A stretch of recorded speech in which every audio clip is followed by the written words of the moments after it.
뭐야 이거 진짜 똥냄새 아니야? 지점장이 소리쳤습니다. 여기가 무슨 노숙자 쉼터야? 냄새 때문에 손님들 다 나갔잖아요. 저 할머니 당장 내보내. 강남 한복판 고급 은행 지점에서 한 할머니가 냄새 난다는 이유로 쫓겨나고 있었습니다. 낡은 옷차림에 구겨진 통장 하나를 꼭 쥔 채 경비에게 끌려나가는 그 모습. 주변 고객들은 코를 막으며 비웃었고 지점장은 이미지 관리를 운운하며 차갑게 돌아섰습니다. 하지만 아무도 몰랐습니다. 이 할머니의 진짜 정체가 무엇인지, 과연 이 할머니에게 무슨 일이 있었던 걸까요? 항상 시청해주시는 모든 분들께 감사드립니다. 오늘의 이야기 지금 바로 시작합니다. 2024년 10월 17일 목요일 오후 2시 서울 강남구 역삼동 고층 빌딩이 즐비한 거리에 광일은행 역삼지점이 있었습니다. 은행 유리문 앞에 한 할머니가 멈춰 섰습니다. 74살의 한연옥이었습니다. 연옥은 햇빛에 바랜 회색 패딩을 걸치고 있었어요. 옷깃 부분에는 까만 얼룩이 여러 겹 겹쳐져 있었고 소매 끝자락은 실밥이 풀려 너덜너덜했습니다. 바지는 원래 색을 알 수 없을 정도로 때가 묻어 있었고 운동화 한쪽은 끈이 풀린 채였어요. 뒤꿈치는 다 닳아서 안쪽 흰 천이 드러나 있었죠. 연옥의 손에는 낡은 검은 비닐봉지가 들려 있었습니다. 그 안에 구겨진 통장 한 권이 조심스럽게 담겨 있었어요. 연옥은 잠시 망설이다가 천천히 유리문을 밀고 들어섰습니다. 문이 열리는 순간 은행 안의 공기가 변했습니다. 로비에서 대기 중이던 손님들이 하나둘 고개를 돌렸어요. 가장 먼저 반응한 건 30대로 보이는 여성 고객이었습니다. 어머, 무슨 냄새야? 여성은 손으로 코를 막으며 얼굴을 찌푸렸어요. 옆자리에 앉아있던 정장 차림의 남성도 눈살을 찌푸리며 자리에서 일어났습니다. 진짜 똥냄새 아니에요? 남성의 목소리가 주변 사람들에게까지 들릴 만큼 컸습니다. 다른 손님도 가방을 움켜쥐고 재빨리 자리를 피했어요. 아니, 은행에서 이게 무슨 일이야? 저 밖에 나가 있어야겠네. 한 여성은 대놓고 연옥을 손가락질하며 입구 쪽으로 향했습니다. 순식간에 대기석 4자리가 텅 비었어요. 연옥은 그 자리에 멈춰 섰습니다. 가슴이 철렁 내려앉는 게 느껴졌어요. 사람들이 자신을 피해가는 시선이, 비웃는 표정이 모두 느껴졌습니다. 연옥의 손이 바들바들 떨렸어요. 비닐봉지를 쥔 손에 힘이 들어갔다 풀렸다를 반복했죠. 그래도 연옥은 고개를 더욱 깊이 숙인 채 창구 쪽으로 천천히 걸어갔습니다. 창구 직원 박은지는 34살이었습니다. 상업고등학교를 졸업하고 이 은행에서 10년째 일하고 있었지만 여전히 계약직 신분이었어요. 은지는 손님이 다가오는 걸 보고 일어나려던 순간 주변 분위기를 감지했습니다. 옆 창구의 정규직 직원이 노골적으로 코를 막으며 고개를 돌리는 게 보였어요. 은지도 냄새를 맡았습니다. 오래 씻지 못한 몸에서 나는 퀴퀴한 냄새와 함께 땀과 먼지가 뒤섞인 냄새가 코를 찔렀어요. 하지만 은지는 표정을 바꾸지 않았습니다. 어서 오세요. 은지가 최대한 부드럽게 말했어요. 연옥은 떨리는 손으로 비닐봉지에서 통장을 꺼냈습니다. 통장 표지는 손때로 새까맣게 변해 있었고 모서리는 너덜너덜하게 헤어져 있었어요. 이게 제 통장인데요. 연옥의 목소리는 갈라진 쉰 목소리였습니다. 오랫동안 제대로 말을 하지 않았던 사람의 목소리였죠. 네, 잠시만요. 은지가 통장을 받아들었습니다. 그 순간 은지의 눈이 커졌어요. 통장 번호가 0001로 시작했습니다. 은행에서 10년을 일한 은지도 이렇게 오래된 통장 번호는 처음 보는 거였어요. 이건 최소한 30년은 된 통장이었습니다. 잠시만요. 확인해 볼게요. 은지가 컴퓨터에 통장 번호를 입력하려던 바로 그 순간이었습니다. 뭐 하는 거야, 박은지? 뒤에서 날카로운 목소리가 날아왔어요. 지점장 유성민이었습니다. 46살의 성민은 명문대 경영학과를 나온 후 본점 기획부를 거쳐 이 지점에 부임한 지 3개월째였어요. 성민은 큰 걸음으로 창구 앞까지 성큼성큼 다가왔습니다. 연옥을 위아래로 훑어보더니 얼굴을 확 찌푸렸어요. 이런 분이 왜 우리 지점에 들어오는 거예요? 성민의 목소리에는 노골적인 불쾌감이 묻어났습니다. 지점장님, 손님께서 통장 조회를 원하셔서요. 은지가 조심스럽게 말했습니다. 손님? 이런 분이 우리 지점 손님이라고요? 성민의 목소리가 더 높아졌어요. 로비에 있던 다른 손님들까지 모두 고개를 돌려 이쪽을 쳐다봤습니다. 여기가 어떤 곳인지 모르세요? 이 건물에는 연 매출 1,000억 넘는 회사들이 입주해 있어요. 우리 VIP 고객들 평균 예금이 5억이 넘는다고요. 성민은 연옥 앞에서 팔짱을 끼며 말했습니다. 여기가 무슨 노숙자 쉼터예요? 복지관이에요? 냄새 때문에 손님들 다 나갔잖아요. 이미지 생각 좀 하세요. 연옥의 어깨가 작게 움츠러들었습니다. 고개를 더 깊이 숙였어요. 입술이 파르르 떨렸지만 아무 말도 나오지 않았습니다. 은지는 가슴이 먹먹해졌어요. 뭔가 말을 해야 할 것 같았지만 입이 떨어지지 않았습니다. 작년에 상사에게 의견을 냈다가 인사평가에서 최하점을 받았던 기억이 떠올랐거든요. 계약직인 자신이 감히 지점장에게 대들 수는 없었습니다. 경비 아저씨, 성민이 입구 쪽을 향해 큰 소리로 불렀어요. 예순이 넘어 보이는 경비원이 황급히 뛰어왔습니다. 이분 좀 밖으로 모셔드려요. 여기 오실 곳이 아니에요. 네. 하지만 지점장님, 손님이 통장을 가지고 오셨는데요. 경비원이 난처한 표정으로 말했습니다. 통장이요? 저 통장 좀 보세요.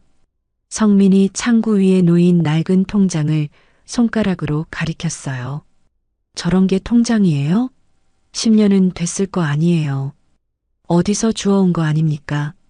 성민의 말에 주변에서 킥킥거리는 웃음소리가 새어나왔습니다. 한 손님은 대놓고 연옥을 보며 고개를 가로저었어요. 진짜 여기 왜 오신 거야? 연옥은 아무 말도 하지 못했습니다. 그저 떨리는 손으로 통장을 다시 움켜쥐었을 뿐이었어요. 눈시울이 붉어졌지만 눈물은 참았습니다. 죄송합니다만 나가주셔야겠습니다. 경비원이 미안한 표정으로 연옥의 팔을 살짝 잡았어요. 연옥은 저항하지 않았습니다. 통장을 가슴에 꼭 안고 비틀거리며 출구 쪽으로 걸어갔어요. 등이 잔뜩 구부러진 채였습니다. 은행 문이 닫히는 순간까지도 연옥은 고개를 들지 못했어요. 휴, 이미지 관리 진짜 힘들어 죽겠네. 성민은 손수건을 꺼내 이마를 닦으며 말했습니다. 저런 사람들 들어오면 VIP 고객들 다 나가요. VIP 한 명 잃으면 저런 사람 100명 상대하는 것보다 손해라니까요. 은지는 아무 말도 하지 못했어요. 가슴속에서 뭔가 뜨겁고 답답한 게 치밀어 올랐지만 꾹 눌러 담았습니다. 은지의 머릿속에 요양원에 계신 어머니 얼굴이 떠올랐어요. 어머니도 치매 때문에 가끔 실수를 하십니다. 옷에 음식을 흘리기도 하고 화장실을 제때 못 찾기도 하시죠. 그럴 때마다 요양보호사들이 어머니를 어떻게 대할까 걱정이 되곤 했습니다. 방금 쫓겨난 할머니도 누군가의 어머니였을 텐데, 누군가에게는 소중한 가족이었을 텐데, 은지는 책상 위에 놓인 달력을 보며 길게 한숨을 쉬었어요. 성민은 이미 다른 직원들에게 지시를 내리며 사무실로 돌아갔습니다. 다들 창문 열고 환기 좀 시켜요. 방향제도 뿌리고 냄새 빨리 없애야 한다니까요. 은행 로비는 다시 평온을 되찾았습니다. 손님들이 하나둘 다시 들어왔고 대기석이 다시 채워졌어요. 마치 아무 일도 없었던 것처럼요. 하지만 은지의 가슴 속에는 무언가 무거운 돌덩이가 남아 있었습니다. 그날 오후 역삼지점에서는 아무도 몰랐습니다. 방금 쫓겨난 그 할머니가 누구인지, 그 낡은 통장의 진짜 주인이 누구인지, 그리고 그 000 1번 통장이 의미하는 게 무엇인지 아무도, 정말 아무도 몰랐습니다. 그날 오후 6시 은지는 퇴근 준비를 하고 있었습니다. 컴퓨터를 끄고 책상 서랍을 정리하는데 지점장 성민이 다가왔어요. 박은지 씨, 내일 아침까지 이번 달 실적 보고서 다시 작성해 와요. 네. 하지만 지점장님, 오늘 이미 제출했는데요. 은지가 조심스럽게 말했습니다. 형식이 마음에 안 들어요. 상고 출신은 문서 작성도 이 모양이니까. 성민은 서류 뭉치를 은지 책상 위에 던지듯 내려놓았어요. 옆에서 듣고 있던 정규직 직원들이 피식 웃는 소리가 들렸습니다. 은지의 얼굴이 화끈거렸어요. 네, 알겠습니다. 은지는 고개를 숙이며 대답했습니다. 그리고 내일부터 출근 30분 일찍 해요. 창구 정리 제대로 안 돼 있더라고요. 지점장님, 저는 매일 정해진 시간보다 30분 일찍 출근하고 있는데요. 그럼 1시간 일찍 오든지. 계약직이 뭘 그렇게 따져요? 성민은 코웃음을 치며 돌아섰습니다. 은지는 주먹을 꽉 쥐었다가 천천히 폈어요. 손톱 자국이 손바닥에 선명하게 남아 있었습니다. 10년을 이 은행에서 일했지만 여전히 계약직이었어요. 정규직 전환 기회는 해마다 내년에라는 말만 들었죠. 학력이 부족하다는 이유였습니다. 은지는 가방을 메고 은행을 나섰어요. 찬바람이 얼굴을 스쳤습니다. 이미 어두워진 거리에 가로등이 하나둘 켜지고 있었어요. 은지는 목도리를 목에 두르며 집으로 가는 길을 걸었습니다. 그런데 은행 앞 버스 정류장 옆 벤치에 누군가 웅크리고 앉아 있는 게 보였어요. 낡은 회색 패딩. 은지의 발걸음이 멈췄습니다. 오늘 낮에 은행에서 쫓겨난 그 할머니였어요. 연옥은 벤치에 몸을 잔뜩 웅크린 채 앉아 있었습니다. 찬바람에 몸을 떨고 있었어요. 손은 주머니에 넣었지만 어깨가 계속 들썩였습니다. 연옥의 눈가가 젖어 있는 게 가로등 불빛에 비쳤어요. 은지는 가슴이 먹먹해졌습니다. 그냥 지나칠 수가 없었어요. 은지는 주변을 둘러봤습니다. 건너편 편의점 불빛이 보였어요. 은지는 편의점으로 달려갔습니다. 우유 한 팩과 샌드위치 2개, 따뜻한 어묵 국물을 샀어요. 계산을 하는데 편의점 알바생이 힐끗 은지를 쳐다봤습니다. 저기요, 혹시 저 벤치에 계신 할머니한테 드리려고요? 네. 에이, 왜 그래요? 그냥 지나가세요. 저런 사람들한테 주면 자꾸 여기 오잖아요. 알바생이 퉁명스럽게 말했어요. 은지는 아무 말 없이 물건을 받아들었습니다. 편의점을 나와 벤치 쪽으로 걸어갔어요. 연옥은 여전히 그 자리에 웅크리고 있었습니다. 할머니, 은지가 조심스럽게 말을 걸었습니다. 연옥이 천천히 고개를 들었어요. 낮에 은행에서 봤던 그 얼굴이었습니다. 주름진 얼굴, 힘없는 눈빛. 저 낮에 은행에서 뵀죠. 드실 거 좀 샀어요. 은지가 봉투를 내밀었습니다. 연옥은 고개를 저었어요. 괜찮아요. 저는 괜찮습니다. 목소리는 여전히 쉬어 있었지만 또박또박했어요. 아니에요. 날씨도 추운데 드세요. 어묵 국물이 따뜻해요. 은지가 봉투를 벤치 옆에 살짝 내려놓았습니다. 연옥의 눈가에 눈물이 맺혔어요. 고맙습니다. 정말 고맙습니다. 연옥의 목소리가 떨렸습니다. 은지는 벤치에 나란히 앉았어요. 잠시 침묵이 흘렀습니다. 할머니, 혹시 가족분이 계세요? 은지가 조심스럽게 물었습니다. 연옥은 대답하지 않았어요. 그저 고개를 떨구고 있을 뿐이었습니다. 제가 찾아드릴 수 있을까요? 연락처라도 아시면요. 은지의 말에 연옥은 천천히 고개를 저었어요. 없어요. 다 없어요. 연옥의 목소리가 떨렸습니다. 다 제 잘못이에요. 제가 같이 갔어야 했는데. 연옥의 눈에서 눈물이 주르륵 흘러내렸어요. 은지는 가슴이 철렁 내려앉았습니다. 무슨 사연이 있는지는 몰라도 깊은 상처가 있다는 게 느껴졌어요. 은지의 머릿속에 요양원에 계신 어머니가 떠올랐습니다. 치매로 기억을 잃어가시는 어머니. 가끔 은지를 못 알아보실 때마다 가슴이 무너지는 기분이었죠. 이 할머니도 누군가의 어머니였을 거예요. 누군가에게는 소중한 가족이었을 텐데. 은지는 목에 두르고 있던 목도리를 풀었습니다.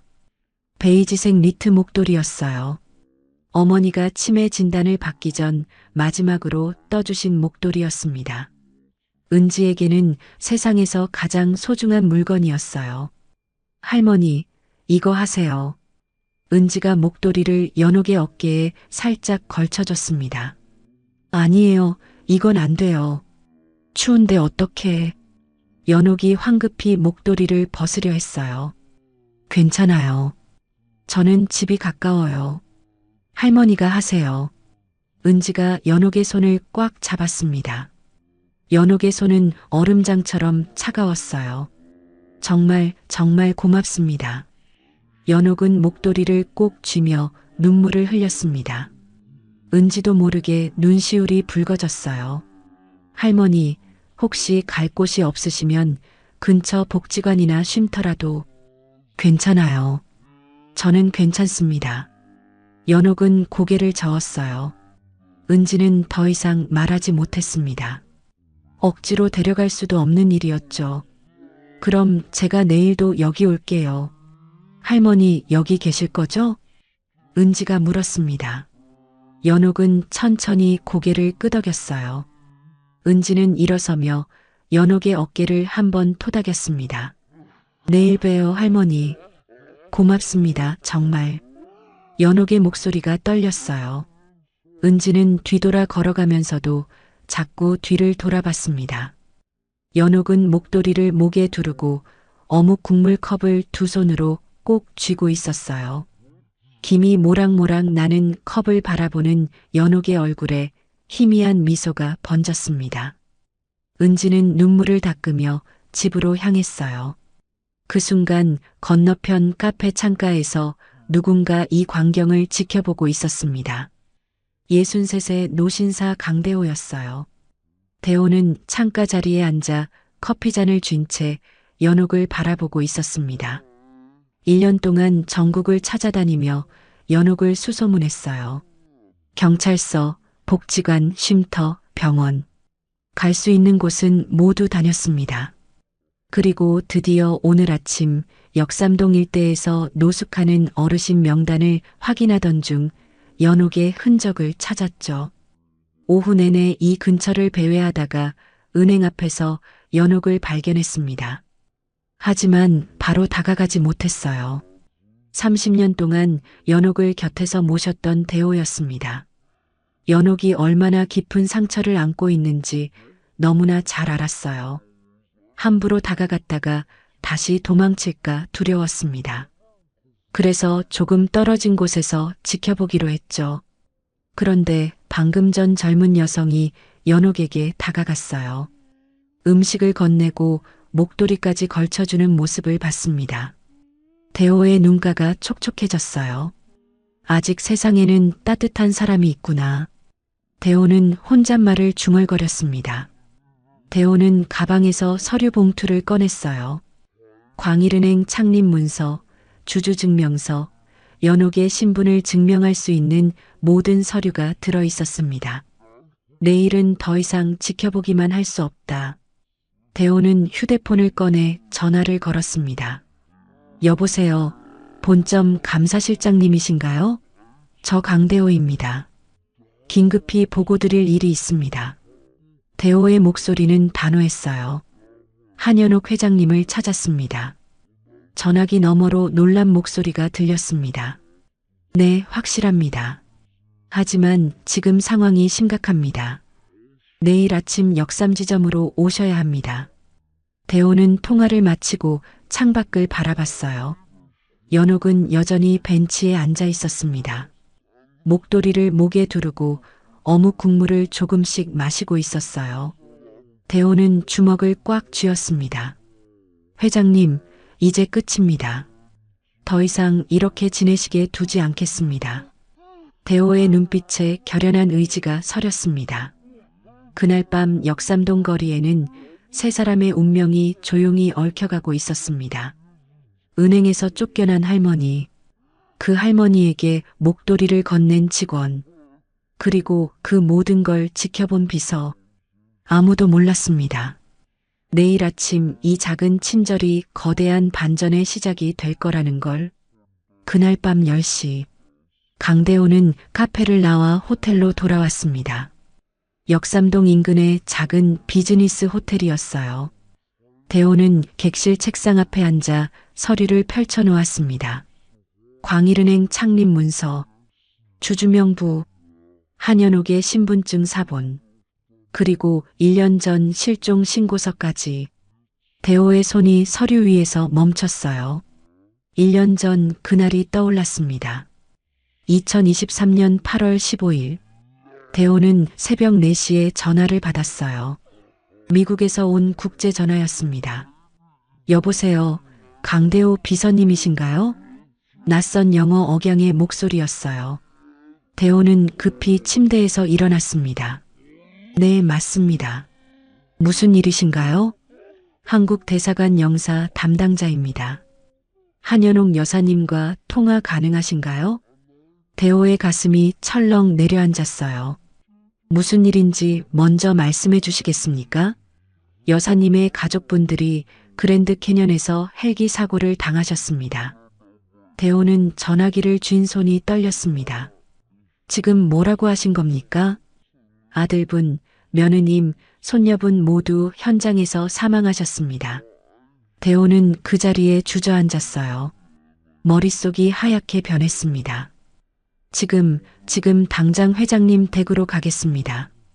대호는 옷도 제대로 챙기지 못하고 택시를 탔어요. 평소 30분 걸리는 거리를 20분 만에 도착했습니다. 연옥의 집 거실에는 불이 환하게 켜져 있었어요. 연옥은 소파에 앉아 손녀 서윤과의 영상통화 녹화본을 보고 있었습니다. 할머니, 내일 그랜드 캐년 가요. 헬기 타고 위에서 보는 거래요. 화면 속 서윤은 환하게 웃고 있었어요. 조심해야 한다. 할머니가 걱정돼서 어떡하니?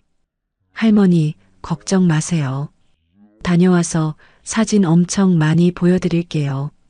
연옥은 화면을 보며 미소를 짓고 있었습니다. 대호는 그 모습을 보고 차마 말을 꺼낼 수가 없었어요. 회장님, 대호의 목소리가 떨렸습니다. 연옥이 고개를 돌렸어요. 강 실장, 이 시간에 웬일인가? 회장님, 죄송합니다.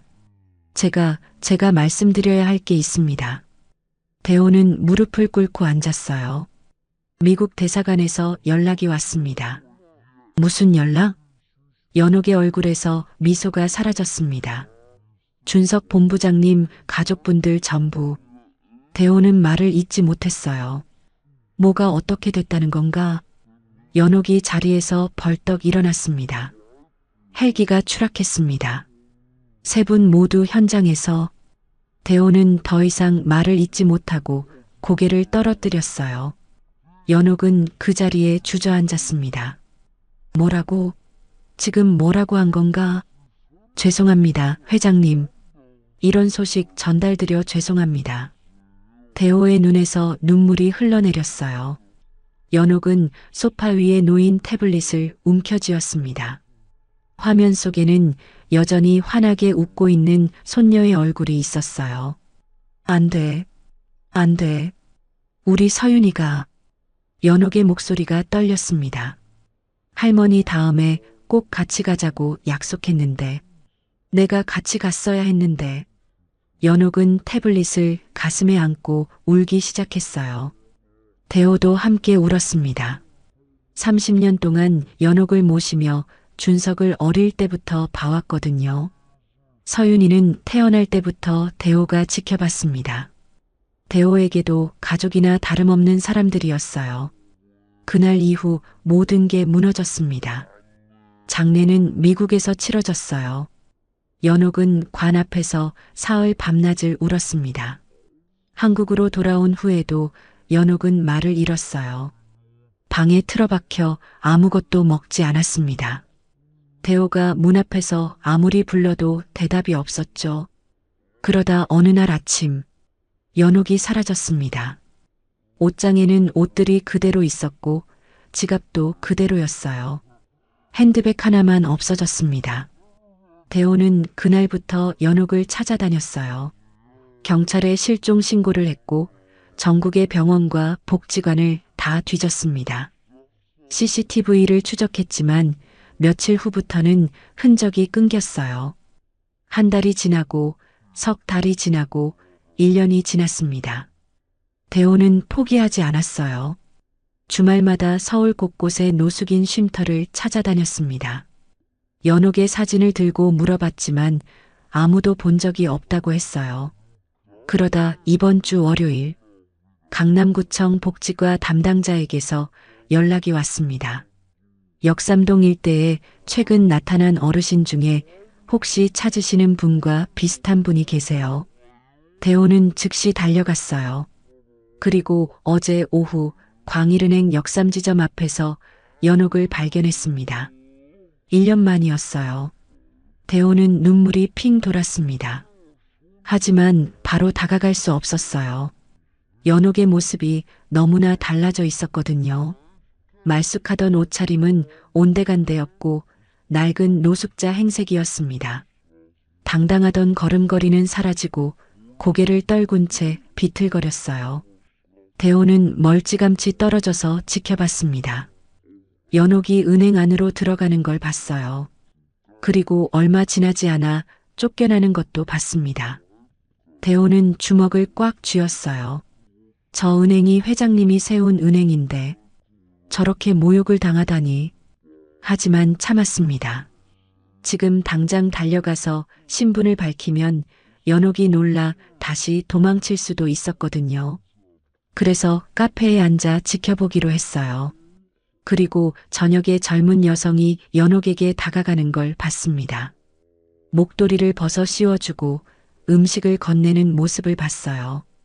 대호는 그제야 마음을 놓았습니다. 아직 세상에는 따뜻한 사람이 있구나. 회장님 곁에 누군가 있어주는구나.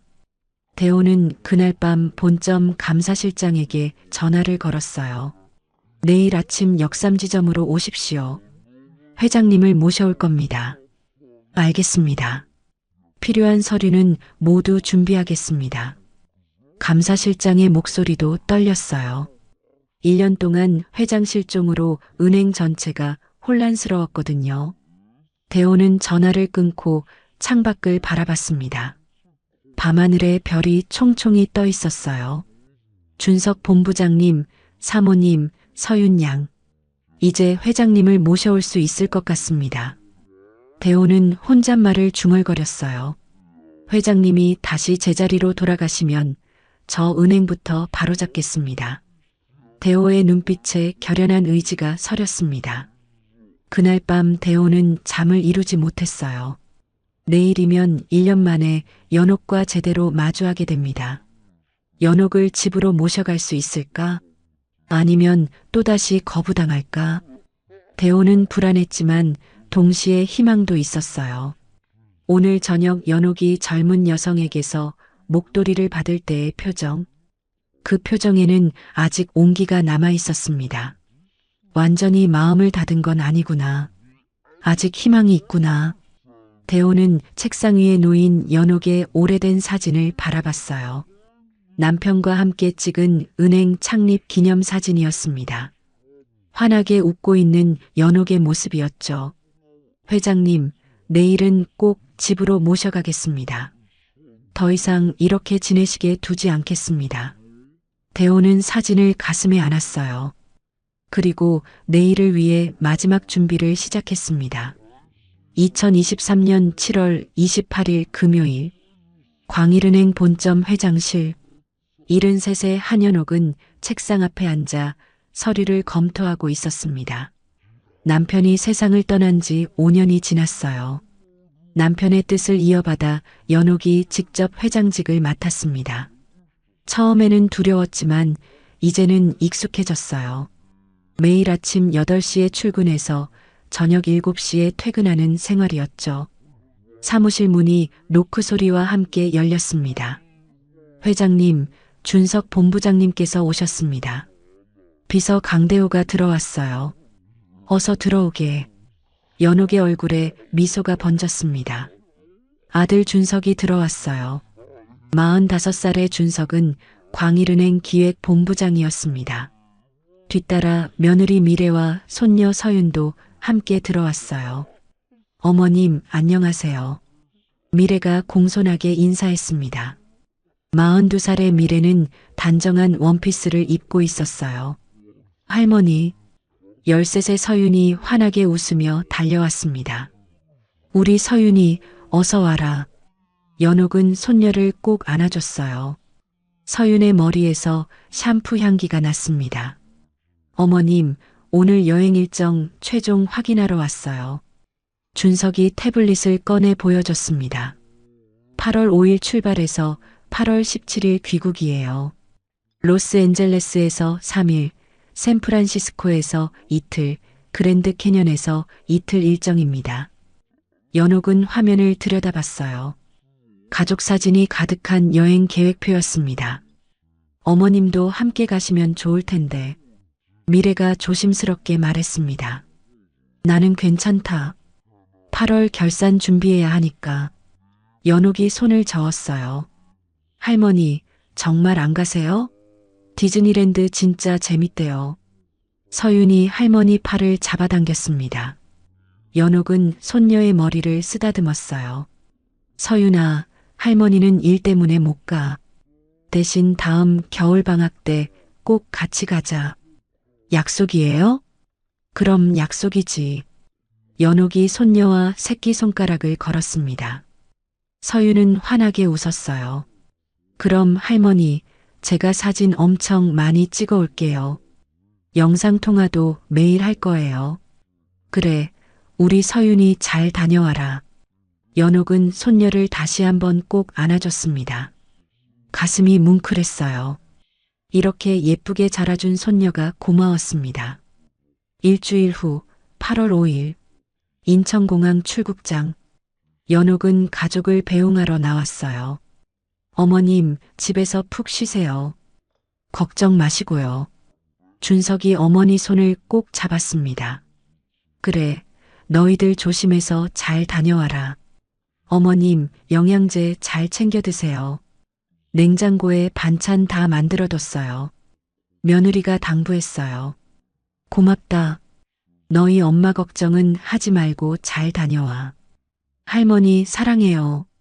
서윤이 할머니에게 폴짝 뛰어올라 안겼습니다. 할머니도 사랑한다. 우리 서윤이.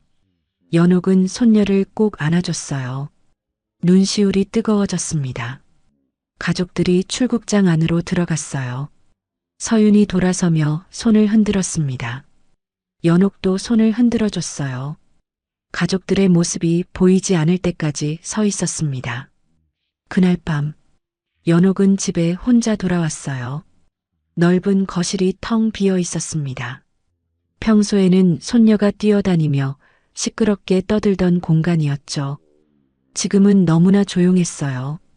연옥은 소파에 앉아 핸드폰을 꺼냈습니다. 준석에게서 메시지가 와 있었어요. 어머니, 무사히 로스앤젤레스 도착했습니다. 걱정 마세요. 사진도 함께 첨부되어 있었습니다. 공항에서 찍은 가족 사진이었어요. 세 사람 모두 환하게 웃고 있었습니다. 연옥은 사진을 보며 미소를 지었어요. 잘 다녀와라, 우리 식구들. 다음 날부터 매일 영상통화가 왔습니다. 할머니, 여기 디즈니랜드예요. 진짜 멋있어요. 서윤이 신나서 소리쳤어요. 화면 뒤로 거대한 성이 보였습니다. 우와, 정말 크구나.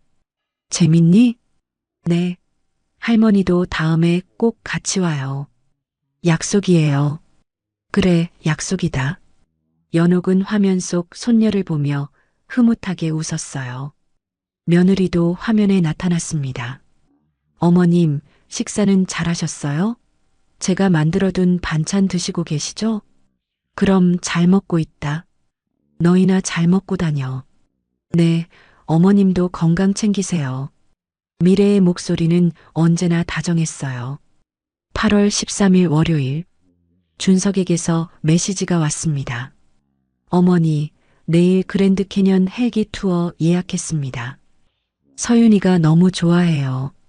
연옥은 메시지를 보고 가슴이 철렁했어요. 헬기라니. 왠지 불안한 느낌이 들었습니다.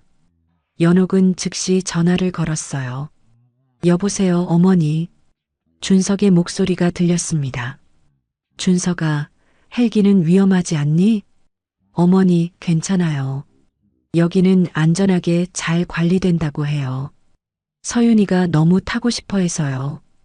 그래도 조심해야 한다. 혹시 모르는 거잖니? 연옥의 목소리가 떨렸어요. 어머니, 걱정 마세요. 안전하게 잘 다녀올게요. 그래, 꼭 조심해라. 연옥은 전화를 끊었지만 불안감이 가시지 않았습니다. 가슴 한쪽이 답답했어요. 그냥 느낌이 좋지 않았습니다. 연옥은 소파에 앉아 손녀 사진을 들여다봤어요. 작년 생일 때 찍은 사진이었습니다. 케이크 앞에서 환하게 웃고 있는 서윤의 모습. 제발 무사히 다녀와라. 연옥은 사진을 가슴에 안고 중얼거렸습니다. 8월 14일 화요일 오후, 연옥은 회장실에서 결산 회의를 하고 있었어요. 핸드폰이 진동했습니다. 서윤에게서 온 영상이었어요.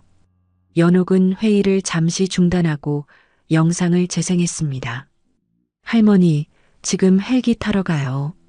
너무 설레요. 서윤이 헬기 앞에서 손을 흔들고 있었어요. 뒤로 거대한 협곡이 펼쳐져 있었습니다. 조심해서 잘 다녀와라, 우리 서윤이.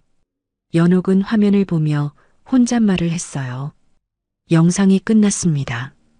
연옥은 다시 회의를 진행했지만 마음 한쪽이 계속 불안했어요. 회의가 끝난 건 오후 6시였습니다. 연옥은 퇴근 준비를 하며 핸드폰을 확인했어요. 아직 가족들에게서 연락이 없었습니다. 헬기 투어가 오래 걸리나 보네. 연옥은 혼잣말을 하며 가방을 챙겼습니다. 집으로 돌아와 저녁을 먹고 거실 소파에 앉았어요. 시계를 보니 밤 10시였습니다. 한국 시간으로 10시면 미국은 오전 6시였죠. 아직도 연락이 없었어요. 연옥은 불안해졌습니다. 핸드폰을 들고 준석에게 전화를 걸었어요. 신호는 갔지만 받지 않았습니다. 며느리에게도 전화했지만 마찬가지였어요. 왜 안 받는 거야? 연옥의 손이 떨렸습니다. 가슴이 두근거렸어요. 불안감이 점점 커졌습니다. 연옥은 소파에 앉아 핸드폰을 꽉 쥐고 있었어요. 시계 초침 소리만 똑딱똑딱 들렸습니다. 그때 핸드폰이 울렸어요. 모르는 번호였습니다. 국제전화였어요. 연옥은 급히 전화를 받았습니다. 여보세요? 한연옥 여사님이신가요? 영어로 말하는 목소리가 들렸어요. 연옥은 영어를 잘 못했습니다. Yes, I am. 영어 하시는 분 계신가요? 상대방이 천천히 물었어요. 잠시만요. 연옥은 황급히 강대호에게 전화를 걸었습니다. 강 실장, 지금 당장 우리 집으로 와주게. 미국에서 전화가 왔는데 영어를 못 알아듣겠네. 지금 바로 가겠습니다. 대호의 목소리도 긴장되어 있었어요. 연옥은 다시 국제전화를 받았습니다. 웨이트, 플리즈. 잠시 후 현관문이 열렸어요. 대호가 숨을 헐떡이며 들어왔습니다. 연옥은 핸드폰을 대호에게 건넸어요. 대호가 전화를 받았습니다. 여보세요. 저는 한연옥 여사님의 비서입니다. 대호는 영어로 대화를 나눴어요. 대호의 얼굴이 점점 굳어갔습니다. 네, 알겠습니다. 감사합니다. 대호가 전화를 끊었어요. 손이 떨리고 있었습니다. 연옥은 대호를 바라봤어요. 무슨 일인가? 연옥의 목소리가 떨렸습니다. 대호는 무릎을 꿇고 앉았어요. 고개를 들 수가 없었습니다. 강 실장, 어서 말해보게. 회장님. 대호의 목소리가 갈라졌어요. 준석 본부장님, 가족분들 전부. 대호는 더 이상 말을 잇지 못했습니다. 연옥의 심장이 멎는 것 같았어요. 2023년 8월 14일 밤 11시. 연옥의 거실. 대호는 무릎을 꿇고 앉아 고개를 들지 못했습니다. 강 실장, 어서 말해보게. 연옥의 목소리가 떨렸어요. 대호의 손이 바들바들 떨렸습니다. 준석 본부장님, 가족분들 전부. 대호는 목이 메어 말을 잇지 못했어요. 뭐가 어떻게 됐다는 건가? 연옥이 자리에서 벌떡 일어났습니다. 헬기가 추락했습니다. 대호의 목소리가 갈라졌어요. 그랜드 캐년에서 헬기가 기체 결함으로 추락했습니다. 연옥의 다리에 힘이 풀렸습니다. 소파에 주저앉았어요. 그래서 우리 준석이는, 며느리는, 서윤이는. 연옥의 목소리가 점점 커졌습니다. 대호는 고개를 더 깊이 숙였어요. 세 분 모두 현장에서 뭐? 다쳐? 병원에 있나? 연옥이 대호의 어깨를 잡았습니다. 죄송합니다, 회장님. 이런 소식 전달드려 죄송합니다. 대호의 눈에서 눈물이 주르륵 흘러내렸어요. 세 분 모두 현장에서 사망하셨습니다. 순간 시간이 멈춘 것 같았습니다. 연옥은 대호를 멍하니 바라봤어요. 귀가 먹먹했습니다. 방금 들은 말이 제대로 들린 건지 확신이 서지 않았어요. 뭐라고? 연옥의 입술이 파르르 떨렸습니다. 지금 뭐라고 한 건가? 회장님, 죄송합니다. 죄송합니다. 대호는 바닥에 엎드려 울기 시작했어요.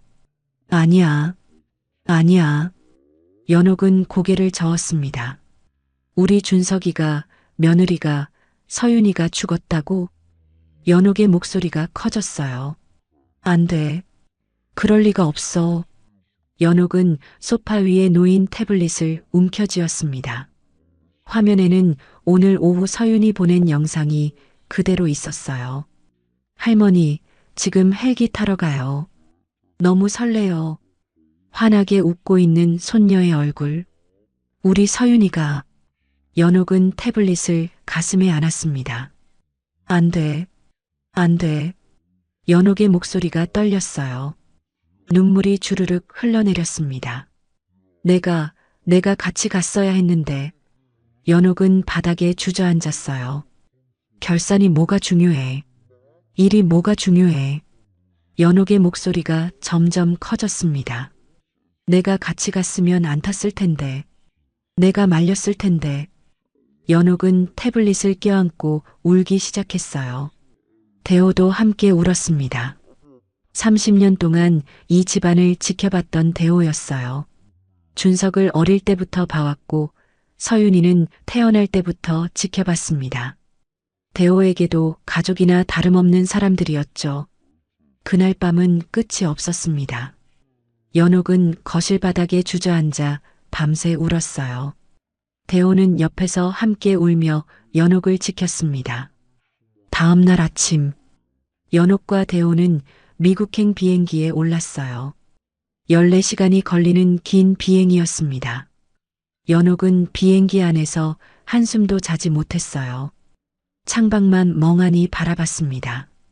구름 사이로 햇빛이 비쳤지만 연옥의 세상은 어두웠어요.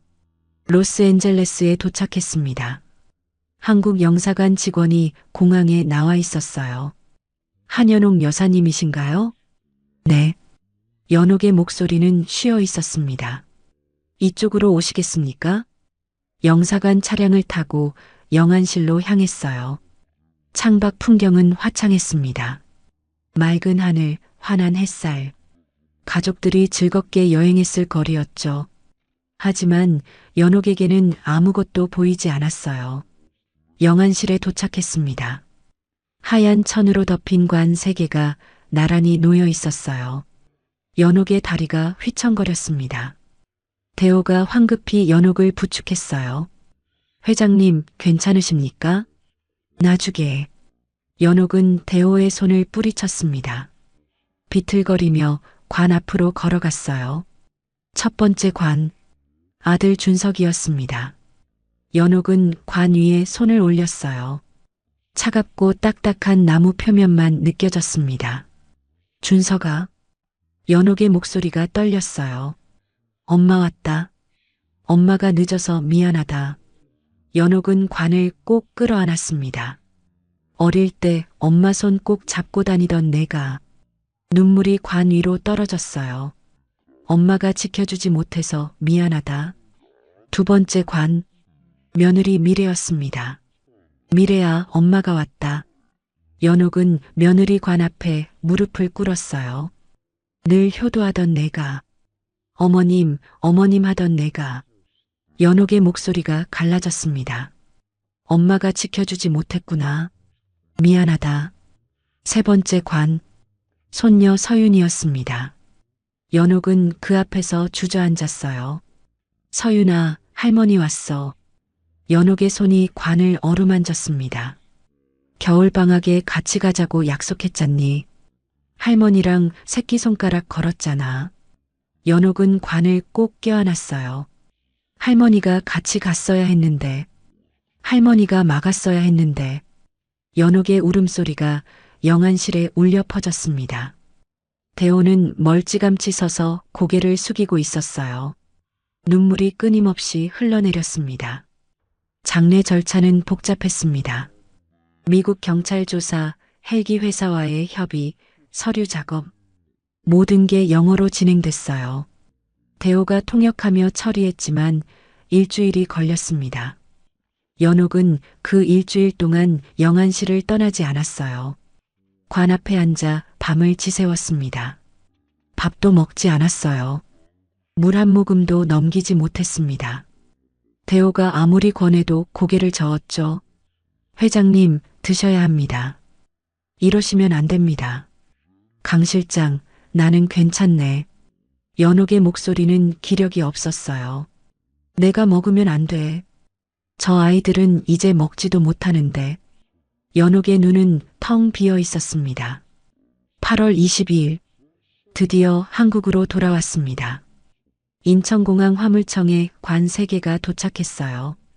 연옥은 관을 보며 또다시 무너졌습니다. 우리 식구들 집에 왔다. 이제 집에 왔어. 장례식은 광일은행 장례식장에서 치러졌습니다. 수많은 조문객이 찾아왔어요. 은행 직원들, 거래처 사람들, 친지들. 모두 슬픔에 잠긴 표정이었습니다. 연옥은 상주로서 조문객들을 맞이했어요. 하지만 누가 와도 제대로 보이지 않았습니다. 귀에도 아무것도 들어오지 않았어요. 그저 멍하니 앉아있을 뿐이었습니다.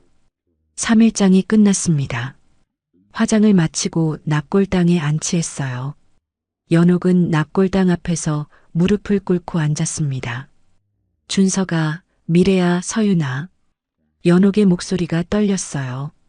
엄마가 자주 올게. 할머니가 자주 올게. 연옥은 이마를 바닥에 대고 절을 했습니다. 대호가 조심스럽게 연옥을 부축했어요. 회장님, 이제 일어나셔야 합니다. 강 실장, 나는 어떻게 살아가나. 연옥의 목소리는 기력이 하나도 없었어요. 다 내 잘못이네. 내가 같이 갔으면 됐는데. 회장님, 그런 말씀 마십시오. 내가 일을 핑계로 안 간 거야. 내가 잘못한 거라고. 연옥은 대호의 손을 뿌리치고 다시 바닥에 엎드렸어요. 집으로 돌아온 연옥은 말을 잃었습니다. 방에 틀어박혀 나오지 않았어요. 밥도 먹지 않았습니다. 대호가 문 앞에서 아무리 불러도 대답이 없었죠. 사흘째 되는 날 밤, 대호는 열쇠로 문을 열었습니다. 방은 텅 비어 있었어요. 옷장 문이 열려 있었고 옷들은 그대로였습니다. 지갑도 책상 위에 그대로 있었어요. 핸드백 하나만 없었습니다. 대호는 황급히 집 안을 뒤졌어요. 거실, 부엌, 화장실, 어디에도 연옥이 없었습니다. 대호는 즉시 경찰에 신고했어요. 한연옥 회장님이 실종됐습니다. 지금 당장 수색해 주십시오. 그날 밤부터 1년간의 수색이 시작됐습니다. 하지만 연옥은 흔적도 없이 사라졌어요. CCTV에도 며칠 후부터는 나타나지 않았습니다. 연옥은 스스로를 벌주기 위해 거리로 나간 거였어요. 따뜻한 집도 편한 잠자리도 모두 버렸습니다. 노숙자가 되어 1년을 떠돌았죠. 그리고 지금 2024년 10월 광일은행 역삼지점 앞 벤치에서 떨고 있는 노숙자 할머니. 그게 바로 한연옥이었습니다. 2023년 8월 27일 새벽. 연옥은 집을 나섰습니다. 핸드백 하나만 들고 있었어요. 안에는 손녀 서윤과 찍은 마지막 사진 한 장과 낡은 통장 하나가 들어 있었습니다. 연옥은 뒤도 돌아보지 않고 걸었어요. 어디로 가는지도 몰랐습니다. 그냥 걷고 또 걸었죠. 해가 떠올랐지만 연옥은 멈추지 않았어요. 발이 아팠지만 계속 걸었습니다. 저녁이 되어서야 한강 다리 밑에 도착했어요.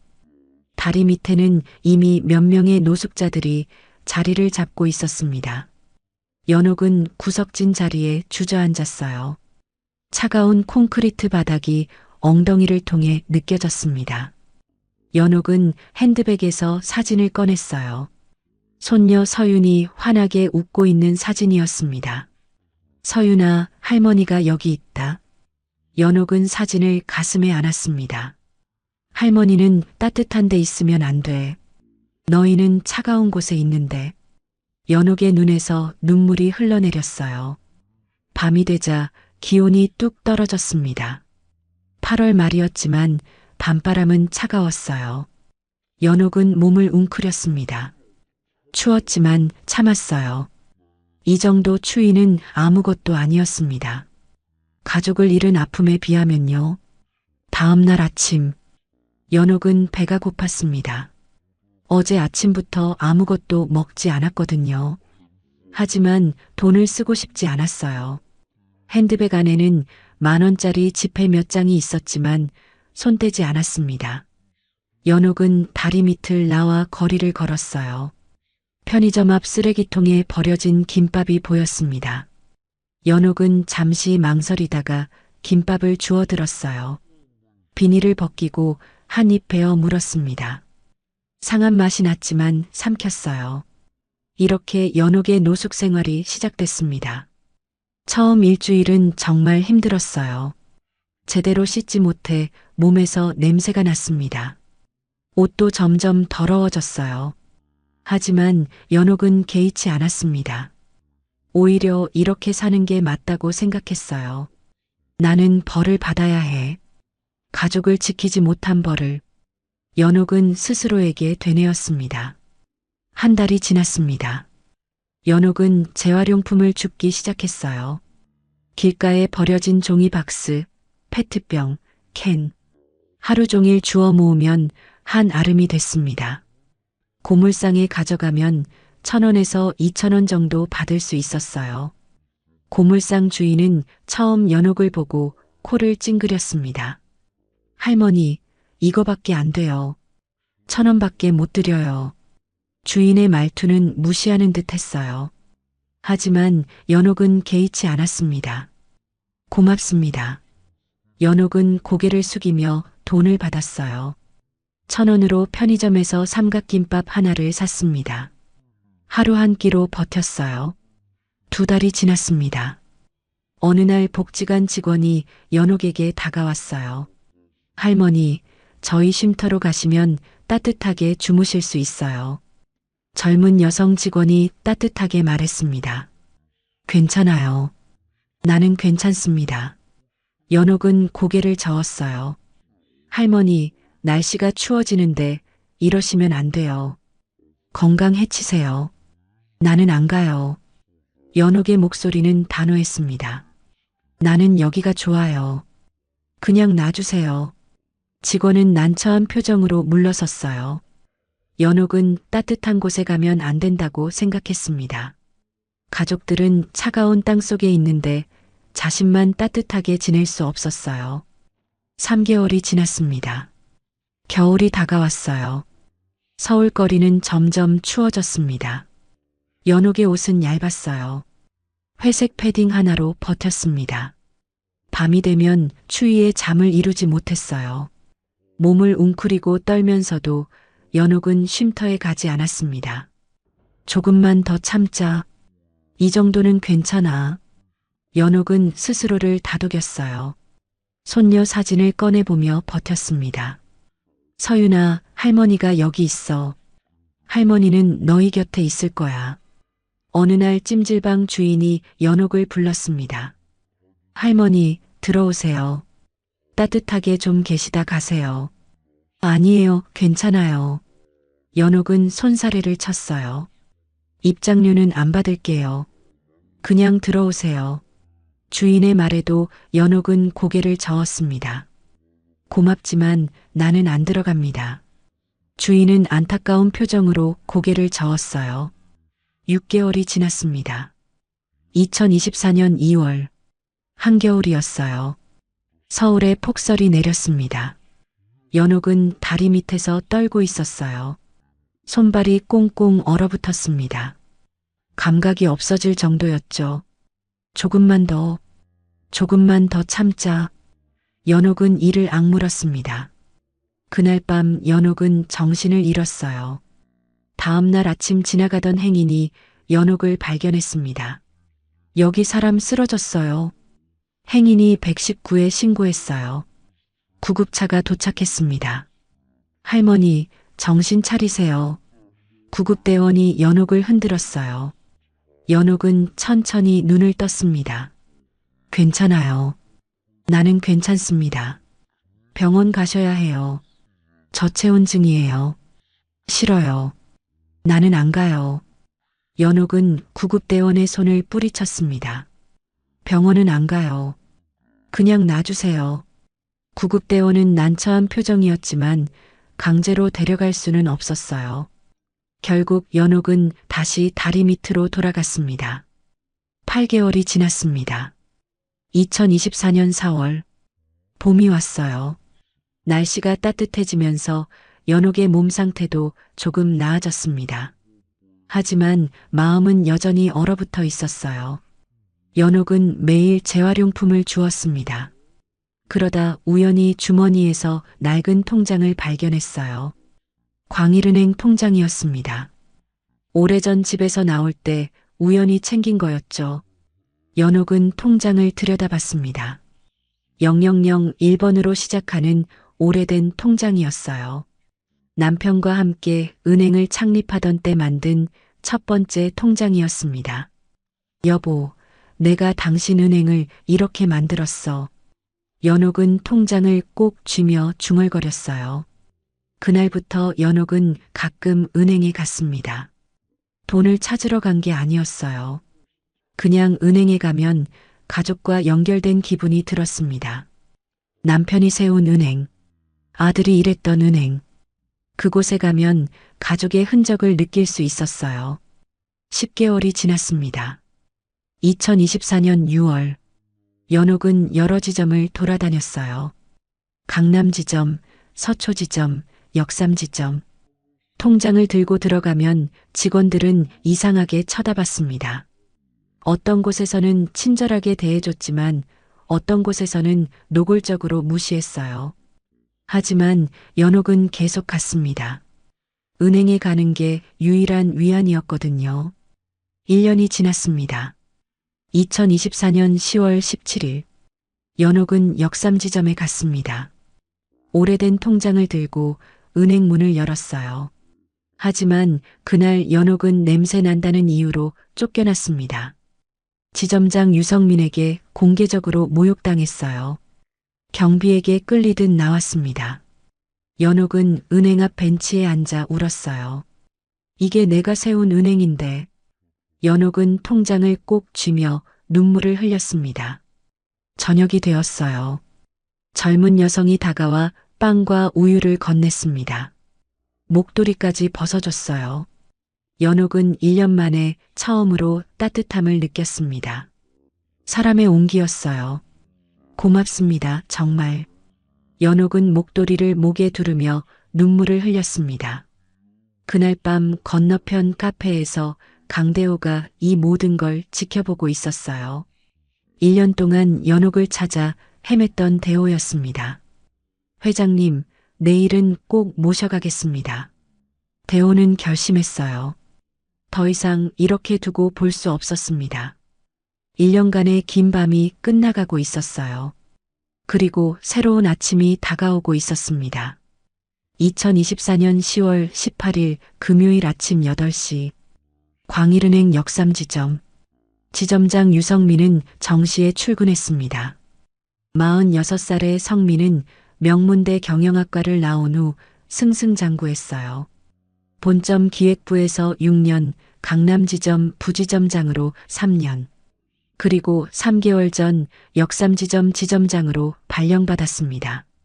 성민은 자신의 커리어에 자부심이 대단했어요. 역시 명문대를 나와야 사람 대접을 받지. 성민은 거울을 보며 넥타이를 매만졌습니다. 지점 직원들이 하나둘 출근했어요. 성민은 자리에 앉아 직원들을 훑어봤습니다. 정규직 직원들에게는 고개를 끄덕이며 인사했어요. 오늘 컨디션 좋아 보이는데요? 어제 회의 자료 잘 봤습니다. 하지만 계약직 직원들은 달랐습니다. 성민은 눈길조차 주지 않았어요. 박은지가 인사했습니다. 지점장님, 안녕하십니까? 성민은 대답도 하지 않고 지나쳤어요. 은지는 쓴웃음을 지으며 자리에 앉았습니다. 9시가 되자 조회가 시작됐습니다. 성민이 단상 앞에 섰어요. 오늘 VIP 고객 방문이 예정돼 있습니다. 모두 긴장하고 최상의 서비스 제공하세요. 성민은 직원들을 둘러봤습니다. 특히 계약직 직원들, 고객 응대 조심하세요. 실수하면 계약 연장 없다고 생각하면 됩니다. 은지를 비롯한 계약직 직원들의 얼굴이 굳었어요. 그리고 박은지 씨, 성민이 은지를 지목했습니다. 네, 지점장님. 은지가 일어났어요. 어제 어르신 고객 상담하는 거 봤는데 왜 그렇게 오래 걸려요? 고객님이 잘 못 들으셔서 천천히 설명드렸습니다. 그게 시간 낭비라는 거 모르세요? 빨리빨리 처리해야죠. 성민의 목소리가 날카로웠어요. 하지만 어르신들은 천천히 설명해야 됐어요. 상고 출신이 뭘 알겠어요. 그냥 시키는 대로만 하세요. 성민은 손을 내저었습니다. 주변 직원들이 웅성거렸어요. 은지는 얼굴이 화끈거렸지만 참았습니다. 조회가 끝나고 업무가 시작됐어요. 10시쯤 VIP 고객이 방문했습니다. 50대 남성으로 보이는 사업가였어요. 성민은 직접 나가 맞이했습니다. 사장님, 어서 오십시오. 성민은 허리를 구부리며 악수를 청했어요. 이쪽으로 모시겠습니다. 성민은 고객을 귀빈실로 안내했습니다. 최고급 커피와 과일이 준비되어 있었어요. 사장님, 이번 프로젝트 자금 대출권은 제가 특별히 챙기겠습니다. 고맙네, 지점장. 아닙니다. 사장님 같은 분은 당연히 우대해야죠. 성민은 환하게 웃었습니다. 상담이 끝나고 고객이 나간 후였어요. 성민은 창구 직원을 불렀습니다. 이 고객 대출 서류 최우선으로 처리하세요. 금리도 최저로 적용하고요. 네, 지점장님. 그리고 이거. 성민은 영수증 하나를 건넸습니다. 백화점 명품관 영수증이었어요. 300만 원짜리 가방 구매 내역이었습니다. 이거 접대비로 처리해 주세요. 지점장님, 이건 개인 구매 같은데요. 됐고, 그냥 처리하라니까요. 본인 업무나 제대로 하세요. 성민은 퉁명스럽게 말하고 돌아섰어요. 직원은 난처한 표정으로 영수증을 들여다봤습니다. 점심시간이 되었습니다. 성민은 골프장 예약 전화를 걸었어요. 이번 주 토요일 티타임 잡아주세요. 사람은 넷입니다. 통화를 마친 성민은 격리 직원을 불렀습니다. 이번 주말 골프장 비용, 지점 복리후생비로 처리해 주세요. 지점장님, 주말 골프는 개인 비용 아닙니까? 거래처 접대야 접대. 그냥 처리하라니까. 격리 직원은 한숨을 쉬며 고개를 끄덕였어요. 오후 2시 IT 담당 직원 이효진이 성민 사무실로 불려왔습니다. 29살의 효진은 전산 관리를 담당하고 있었어요. 효진 씨, CCTV 녹화 파일 좀 확인해 봐요. 네, 지점장님. 무슨 날짜 것이 필요하신가요? 10월 15일부터 17일까지 3일치. 성민이 날짜를 알려줬어요. 효진이 파일을 확인했습니다. 여기 있습니다. 그 중에서 16일 오후 2시부터 3시까지 부분만 삭제해 주세요. 효진은 깜짝 놀랐어요. 삭제요? 왜요? 필요 없는 부분이니까. 그냥 삭제하면 돼요. 하지만 CCTV 파일은 함부로 삭제하면 안 되는데요. 효진이 조심스럽게 말했습니다. 내가 지점장이야 아니면 효진 씨가 지점장이야? 성민의 목소리가 차갑게 변했어요. 시키는 대로 하세요. 쓸데없는 질문하지 말고. 효진은 입술을 깨물었습니다. 알겠습니다. 효진은 사무실을 나왔어요. 하지만 파일을 바로 삭제하지 않았습니다. 대신 조용히 USB에 원본을 백업해뒀어요. 뭔가 이상해. 이건 나중에 문제가 될 것 같아. 효진은 USB를 책상 서랍 깊숙이 넣어뒀습니다. 오후 4시 성민은 본점 임원에게 전화를 걸었어요. 상무님, 저 역삼지점 유성민입니다. 오, 성민 지점장. 무슨 일이야? 다음 주 임원회의 자료 미리 받아볼 수 있을까요? 그게 왜 필요한데? 미리 준비 좀 하려고요. 우리 지점 실적 발표할 때 도움이 될 것 같아서요.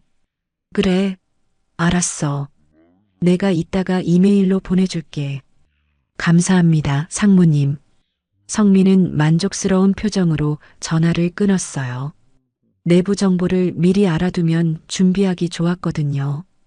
오후 5시 성민은 대출 심사 서류를 검토하고 있었습니다. 그런데 이상한 게 눈에 띄었어요.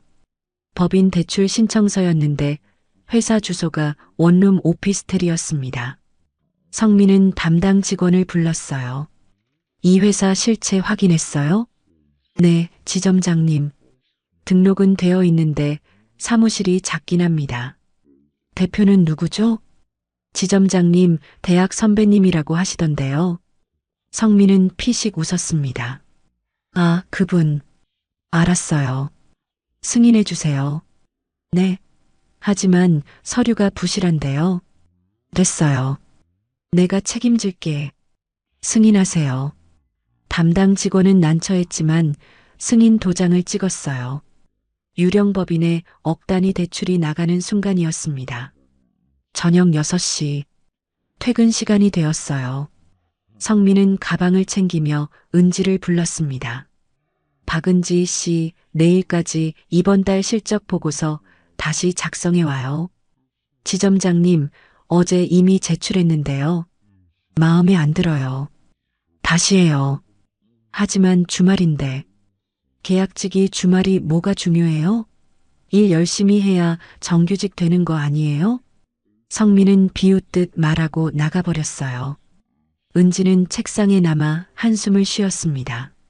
성민이 떠난 후 직원들이 하나둘 수군거렸어요. 지점장님, 너무 심하신 거 아니에요? 맨날 저러시니까. 특히 은지 씨한테. 학벌 차별 진짜 노골적이시네. 그날 저녁 효진은 집에 돌아와 USB를 다시 확인했습니다. 백업해둔 CCTV 파일이었어요. 10월 16일 오후 2시 30분. 성민이 귀빈실로 누군가를 안내하는 장면이 찍혀 있었습니다. 봉투를 주고받는 모습도 보였어요. 역시 뭔가 있었어. 효진은 파일을 더 안전한 곳에 보관했습니다. 언젠가 이게 필요할 날이 올 거야. 그날 밤 역삼지점에서는 아무도 몰랐습니다. 내일 아침 엄청난 일이 벌어질 거라는 걸, 지점장의 모든 비리가 밝혀질 거라는 걸, 그리고 1년 전 실종됐던 회장이 돌아올 거라는 걸 아무도 몰랐습니다. 2024년 10월 19일 토요일 아침 8시 강대호는 호텔을 나섰습니다. 어젯밤 은행 앞 벤치에서 연옥이 자는 걸 확인했어요. 목도리를 목에 두르고 구석에 웅크리고 있었습니다. 대호는 더 이상 지켜보고만 있을 수 없었어요. 대호는 벤치 쪽으로 천천히 걸어갔습니다. 연옥은 여전히 그 자리에 앉아 있었어요. 눈을 감고 있었지만 잠든 것 같지는 않았습니다. 회장님, 대호가 조심스럽게 불렀어요. 연옥이 천천히 눈을 떴습니다. 대호의 얼굴을 보고 눈이 커졌어요. 강 실장? 연옥의 목소리가 떨렸습니다. 네, 회장님. 저 강대호입니다. 대호는 무릎을 꿇고 앉았어요. 1년 동안 찾아다녔습니다. 드디어 찾았습니다. 연옥은 고개를 돌렸습니다. 나를 찾아서 뭐 하려고? 회장님, 집으로 가셔야 합니다. 난 안 가네. 여기가 내 자리야. 연옥의 목소리는 단호했어요. 대호는 연옥의 손을 잡았습니다. 차갑고 거친 손이었어요. 1년 전 부드럽던 손이 이렇게 변해 있었습니다. 회장님, 이러시면 안 됩니다. 준석 본부장님과 사모님, 서윤 양도 원하지 않으실 겁니다. 연옥의 눈에 눈물이 맺혔어요. 강 실장, 나는 자격이 없어. 가족도 지키지 못한 사람이. 회장님, 그건 회장님 잘못이 아닙니다. 내 잘못이야. 내가 같이 갔으면 됐어. 연옥은 고개를 떨어뜨렸습니다. 대호는 한참 동안 아무 말하지 못했어요. 그저 연옥 옆에 앉아 있었습니다. 시간이 흘렀습니다. 회장님, 하룻밤만 집에 가시죠. 씻으시고 따뜻한 밥 드시고 그래도 나오고 싶으시면 나오시고요. 대호가 조심스럽게 말했어요. 정말 하룻밤만요. 연옥은 한참을 망설였습니다. 몸은 정말 지쳐 있었어요. 1년 동안 제대로 씻지도 먹지도 못했습니다. 하룻밤만. 연옥이 작게 대답했어요. 대호는 조심스럽게 연옥을 부축해 일으켰습니다. 차를 타고 연옥의 집으로 향했어요. 1년 만에 보는 집이었습니다. 대문 앞에 서자 연옥의 다리가 후들거렸어요. 회장님, 괜찮으십니까? 괜찮네. 연옥은 천천히 대문을 열고 들어갔습니다. 집안은 깨끗하게 정리되어 있었어요. 대호가 1년 동안 매주 청소를 해뒀거든요. 연옥은 거실을 둘러봤습니다. 소파, 식탁, 모든 게 그대로였어요. 손녀 서윤의 사진이 벽에 걸려 있었습니다. 연옥은 사진 앞으로 다가갔어요. 환하게 웃고 있는 손녀의 얼굴. 서윤아, 할머니 왔어. 연옥은 사진을 쓰다듬으며 눈물을 흘렸습니다. 대호가 옆에서 조용히 지켜봤어요. 회장님, 먼저 씻으시고 오시죠. 연옥은 욕실로 들어갔습니다. 오랜만에 따뜻한 물로 샤워를 했어요. 1년 동안 쌓인 때가 씻겨 내려갔습니다. 거울을 보니 낯선 사람이 서 있었어요. 주름이 깊어지고 머리는 희끗희끗했습니다. 1년 사이 10년은 늙은 것 같았어요. 연옥은 옷장을 열었습니다. 깨끗한 옷들이 걸려 있었어요. 단정한 블라우스와 바지를 꺼내 입었습니다. 거울을 다시 보니 조금은 예전 모습이 돌아온 것 같았어요. 거실로 나오자 대호가 식탁을 차려놓고 있었습니다. 따뜻한 미역국과 밥, 반찬들. 회장님 드시죠. 연옥은 식탁에 앉았어요. 숟가락을 들었지만 목이 메었습니다. 연옥은 숟가락을 들었지만 목이 메었습니다. 강 실장. 네, 회장님. 어제 그 지점장, 이름이 뭔가? 연옥이 물었습니다. 며칠 전 은행에서 쫓겨났던 일이 떠올랐어요. 냄새 난다며 공개적으로 모욕당했던 기억. 유성민입니다. 3개월 전에 부임했습니다. 대호가 대답했어요. 유성민. 연옥은 그 이름을 되뇌었습니다. 내가 세운 은행에서 사람을 외모로 내쫓다니. 연옥의 목소리에 분노가 묻어났어요. 강 실장, 내일 본점 감사실장에게 연락하게. 네, 회장님. 긴급 감사를 지시하네. 역삼지점 전체를. 연옥의 목소리는 단호했어요. 1년 만에 회장의 카리스마가 돌아오고 있었습니다. 그리고 내가 직접 가겠네. 회장님께서 직접 가신다고요? 그래. 내 은행이 어떻게 돌아가는지 두 눈으로 확인하겠어. 연옥은 숟가락을 내려놓았습니다. 강 실장, 내일 아침 7시에 출발하네. 알겠습니다, 회장님. 대호는 고개를 숙였어요. 그날 밤 연옥은 오랜만에 침대에서 잤습니다. 하지만 잠이 오지 않았어요. 1년 동안 바닥에서 자다가 침대가 낯설었습니다. 연옥은 침대에서 일어나 거실로 나왔어요. 손녀 사진 앞에 앉았습니다. 서윤아, 할머니가 내일 내 아빠가 일했던 은행에 간다. 연옥은 사진에 대고 말했어요. 할머니가 바로잡을게. 내 아빠가 평생 지킨 은행을. 연옥의 눈빛에 결연한 의지가 서렸습니다. 10월 20일 일요일 아침 7시 대호가 차를 가지고 왔습니다. 검은색 고급 세단이었어요. 연옥은 단정한 검은색 정장을 입고 나왔습니다. 머리도 깔끔하게 빗어 넘겼어요. 1년 전 회장의 모습이 돌아왔습니다. 회장님, 출발하시겠습니까?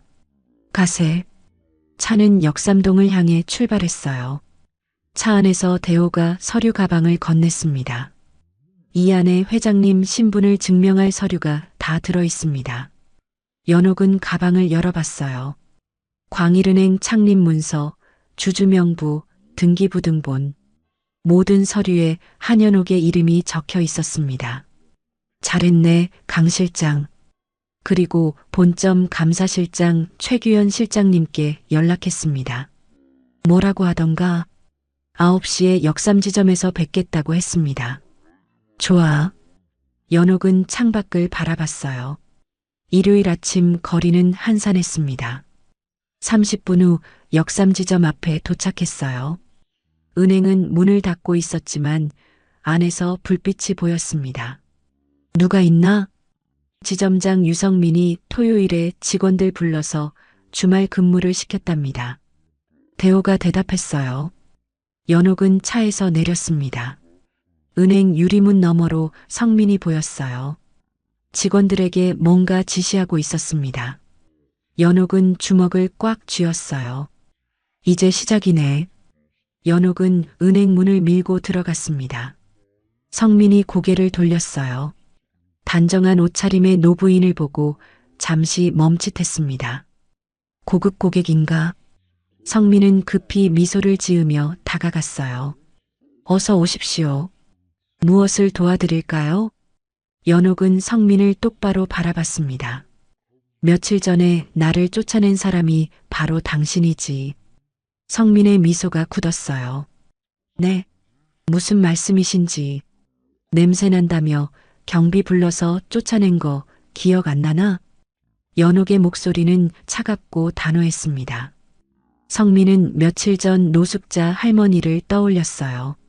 눈앞에 단정한 노부인과 그 노숙자가 같은 사람이라는 게 믿기지 않았습니다. 그게 성민이 말을 더듬었어요. 바로 그때 은행 입구문이 다시 열렸습니다. 본점 감사실장 최규현이 감사팀 5명을 데리고 들어왔어요. 한현옥 회장님, 규현이 공손하게 인사했습니다. 성민의 얼굴이 새하얗게 변했어요. 회장님? 성민의 다리가 후들거렸습니다. 연옥은 성민을 내려다보며 차갑게 말했어요. 내가 광일은행 회장 한현옥이네. 2024년 10월 20일 일요일 아침 9시 광일은행 역삼지점 로비. 성민은 연옥 앞에서 얼어붙어 있었습니다. 회장님이라고요? 성민의 목소리가 떨렸어요. 며칠 전 냄새 난다며 쫓아낸 노숙자 할머니. 그 사람이 광일은행 회장이라니. 성민의 머릿속이 하얗게 변했습니다. 연옥은 차갑게 성민을 내려다봤어요. 며칠 전 나를 기억하나? 그게 회장님. 성민은 말을 더듬었습니다. 죄송합니다. 제가 몰라 배웠습니다. 성민은 급히 허리를 구부렸어요. 하지만 연옥의 표정은 변하지 않았습니다. 몰라봐서 쫓아낸 게 아니지. 냄새 난다고, 이미지 망친다고 쫓아낸 거지. 연옥의 목소리는 차갑고 단호했어요. 성민은 얼굴이 새하얗게 변했습니다. 감사실장 규현이 앞으로 나섰어요. 회장님, 감사팀 준비 완료했습니다. 좋아. 시작하게. 연옥이 고개를 끄덕였습니다. 감사팀 5명이 지점 안으로 들어왔어요.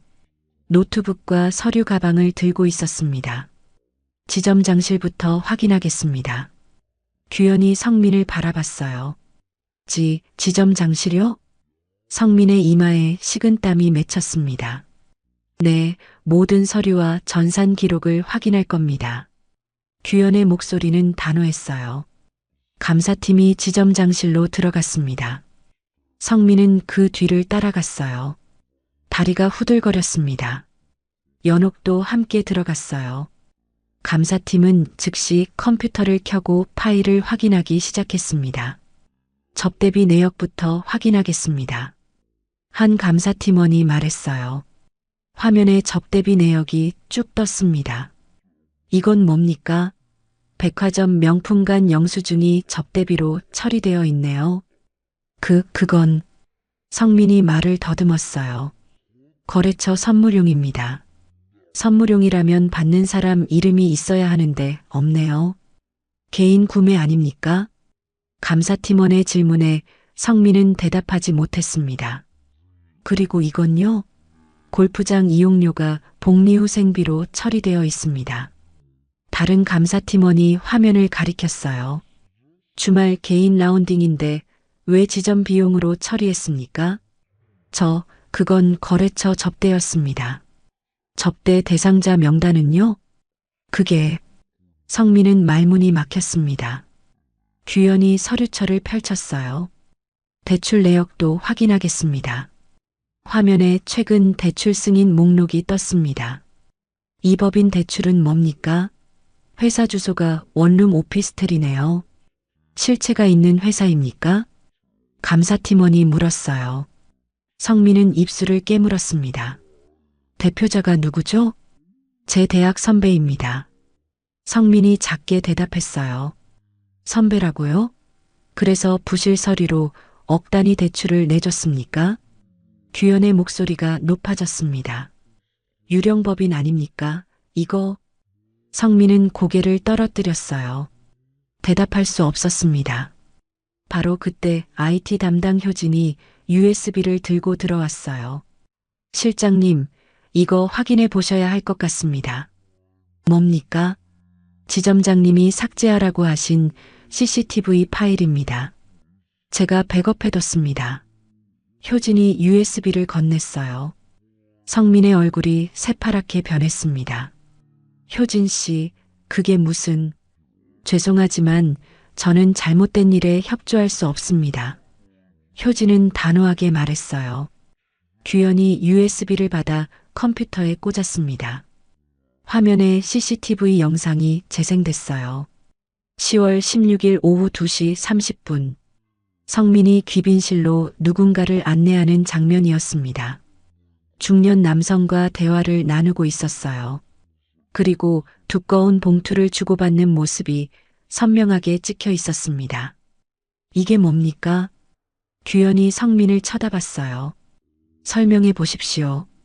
성민은 입을 열었다 닫았다를 반복했습니다. 말이 나오지 않았어요.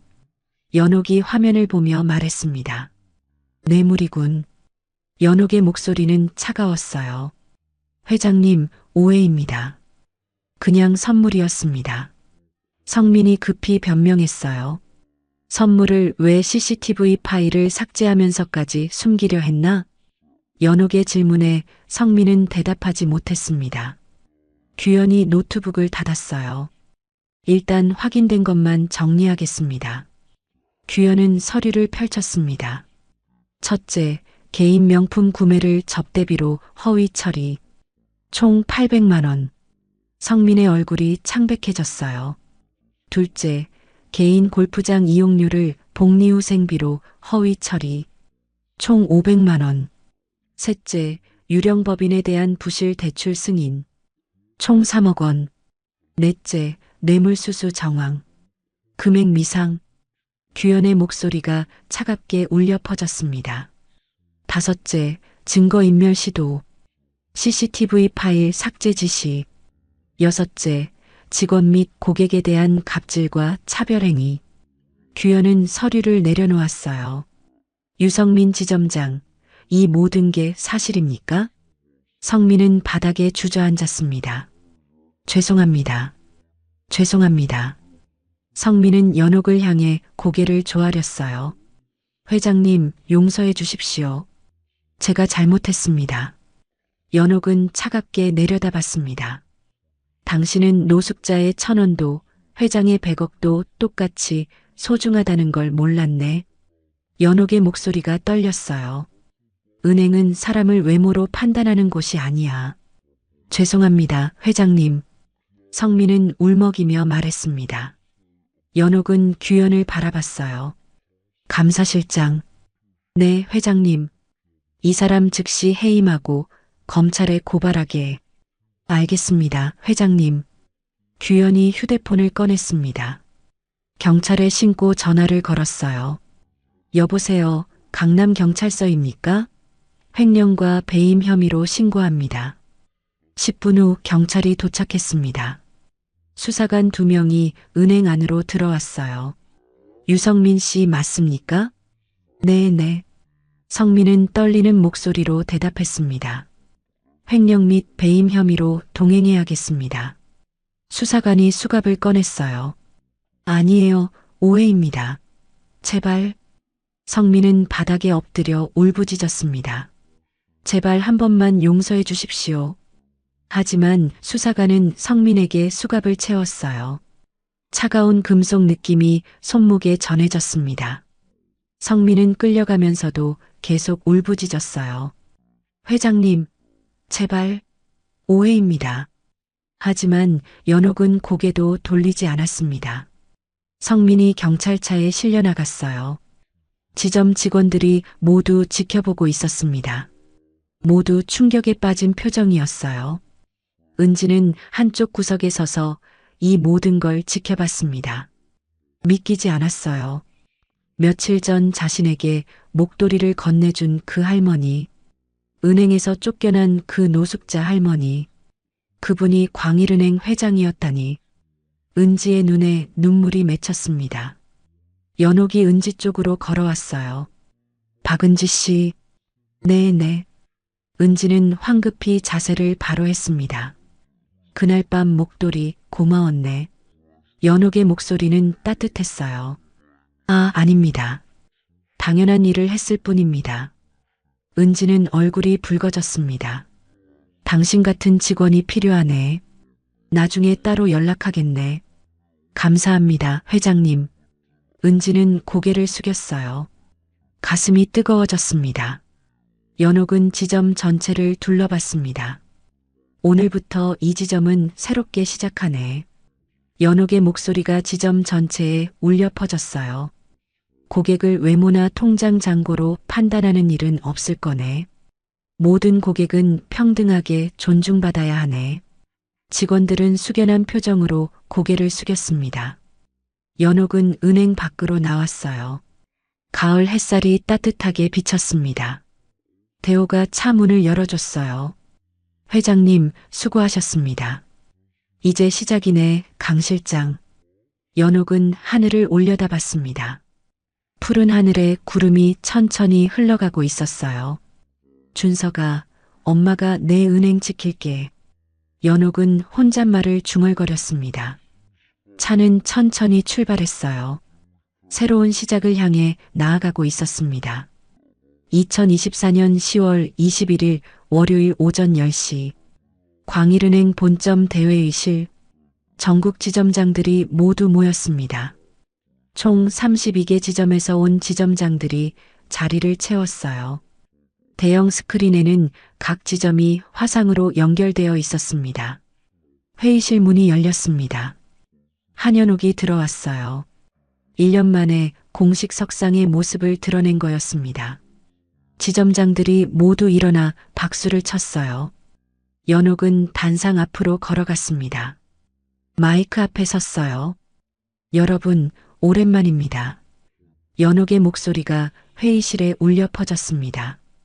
1년 동안 자리를 비워 죄송합니다.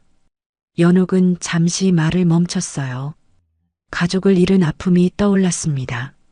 하지만 이제는 앞으로 나아가야 할 때였어요. 지난 1년 동안 제가 우리 은행을 직접 경험해 봤습니다. 연옥은 천천히 말을 이었어요. 노숙자의 모습으로 말입니다.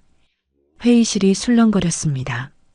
지점장들이 서로 눈빛을 주고받았어요. 어떤 지점에서는 저를 따뜻하게 대해줬습니다. 천천히 설명해주고 의자를 권해줬죠. 연옥의 목소리가 부드러워졌어요. 하지만 어떤 지점에서는 저를 쫓아냈습니다. 냄새난다며, 이미지 망친다며. 연옥의 목소리가 단호해졌습니다.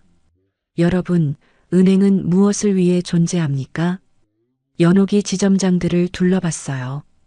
돈 많은 사람만을 위한 곳입니까? VIP 고객만을 위한 곳입니까?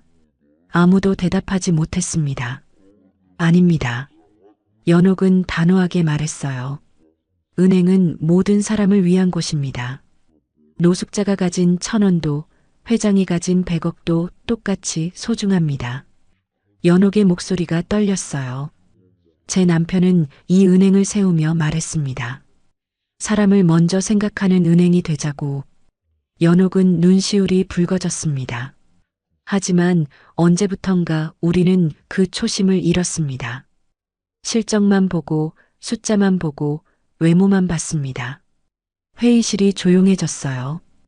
연옥의 말 한마디 한마디가 가슴에 박혔습니다. 오늘부터 광일은행은 다시 시작합니다. 연옥은 화면을 바라봤어요. 첫째, 모든 고객을 평등하게 대할 것. 둘째, 어르신과 장애인 고객에게 더 친절할 것. 셋째, 실적보다 사람을 먼저 생각할 것. 연옥은 한 글자 한 글자 또박또박 말했습니다. 이 원칙을 지키지 못하는 지점장은 즉시 해임하겠습니다. 지점장들의 표정이 진지해졌어요. 그리고 오늘 한 가지 인사 발표를 하겠습니다. 연옥은 서류를 펼쳤어요. 역삼지점 박은지 씨를 고객동행팀 팀장으로 발령합니다. 회의실에서 박수 소리가 터져 나왔습니다. 화면 너머 역삼지점에서는 은지가 눈물을 흘리고 있었어요. 10년 동안 계약직으로 일했던 은지였습니다. 학력 때문에 무시당하고 갑질에 시달렸던 은지. 이제 정규직 팀장이 된 거예요. 박은지 팀장은 고객을 진심으로 대하는 직원입니다. 연옥이 말했어요. 그날 밤 추운 벤치에서 떨고 있던 저에게 목도리를 벗어준 사람입니다. 연옥의 목소리가 떨렸습니다. 우리 은행에는 박은지 같은 직원이 더 필요합니다. 연옥은 화면을 통해 은지를 바라봤어요. 은지는 고개를 숙이며 눈물을 닦고 있었습니다. 앞으로 고객동행팀은 전국 지점을 순회하며 교육할 것입니다. 연옥이 발표를 이어갔어요. 진정한 고객 서비스가 무엇인지 직접 가르치고 배울 것입니다. 회의가 끝났습니다. 지점장들이 하나둘 자리에서 일어났어요. 모두 숙연한 표정이었습니다. 일주일 후 10월 28일 역삼지점 은지는 새로 꾸며진 고객동행팀 사무실에 앉아 있었어요. 책상 위에는 팀장 명패가 놓여 있었습니다. 고객동행팀 팀장 박은지. 은지는 명패를 보며 미소를 지었어요. 10년 전 상업고등학교를 졸업하고 이 은행에 들어왔습니다. 학력 때문에 무시당하고 계약직이라는 이유로 차별받았어요. 하지만 포기하지 않았습니다. 고객을 진심으로 대했어요. 그리고 지금 이 자리에 있었습니다. 은지는 서랍에서 목도리를 꺼냈어요. 연옥에게 돌려받은 베이지색 목도리였습니다. 어머니가 마지막으로 떠주신 목도리. 엄마, 딸이 해냈어요. 은지는 목도리를 쓰다듬으며 중얼거렸습니다. 오후 2시 첫 고객이 찾아왔습니다. 팔순이 넘어 보이는 할머니였어요. 허리가 굽고 걸음이 느렸습니다. 어서 오세요, 할머니. 은지가 밝게 인사했습니다. 앉으세요. 천천히 말씀하세요. 은지는 할머니를 의자로 안내했어요. 저기 통장 만들고 싶은데요. 할머니의 목소리는 작고 떨렸습니다. 네, 도와드릴게요. 어떤 용도로 쓰실 건가요? 손주 용돈 주려고요. 할머니는 수줍게 웃었어요. 은지는 할머니와 눈을 맞추며 천천히 설명했습니다. 서류 작성도 함께 도와드렸어요. 글씨가 잘 안 보인다는 할머니를 위해 큰 글씨로 다시 써드렸습니다. 30분이 걸렸지만 은지는 조금도 서두르지 않았어요. 할머니, 다 됐어요. 손주분이 정말 좋아하시겠네요. 고맙습니다, 아가씨. 정말 친절하시네요. 할머니는 은지의 손을 꼭 잡았어요. 또 오세요, 할머니. 은지는 할머니를 문 앞까지 배웅했습니다.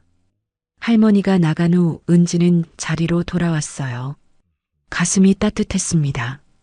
이게 내가 하고 싶었던 일이야. 은지는 미소를 지었습니다. 같은 시각 광일은행 본점 회장실. 연옥은 창밖을 바라보고 있었어요. 서울 시내가 한눈에 내려다 보였습니다. 책상 위에는 손녀 서윤의 사진이 놓여 있었어요. 서윤아, 할머니가 약속 지켰어. 연옥은 사진을 쓰다듬으며 말했습니다. 은행을 다시 바로 세웠단다. 내 아빠가 지키고 싶었던 은행으로. 연옥의 눈에 눈물이 맺혔어요. 엄마도 이제 다시 살아갈 거야. 너희들이 원하는 대로. 연옥은 눈물을 닦았습니다. 그리고 다시 서류를 펼쳤어요. 할 일이 많았습니다. 전국 지점 쇄신, 직원 교육, 고객 서비스 개선.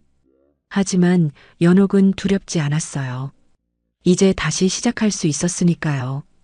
며칠 후 11월 3일 역삼지점 앞 연옥이 조용히 찾아왔습니다.